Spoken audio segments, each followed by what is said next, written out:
নমস্কার। আমারই লেখা ছোট্ট একটা কবিতা, বাচ্চাদের জন্যই লেখা, তো সেটা আজকে নিজেই আবৃত্তি করে শোনাচ্ছি। সোমবারেতে সকালবেলায় ঢুলু ঢুলু চোখে দেখি লুচি তরকারি মন্ডা মিঠাই জমিয়ে খাবো নাকি। ব্রাশ করে যে টেবিলে বসি সব দেখি সাফ। আমায় দেখে মা বলল, আমায় করো মা।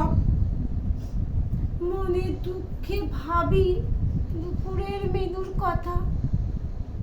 কচি পাঠার ঝোল আর ভেটকির পাতুরি, আর কি আছে মেনুতে ভাবতেই বাকি। টেবিলে বসে দেখি এ কি আলু সেদ্ধ ডাল তরকারি, বাকি সব সাফ। নমস্কার।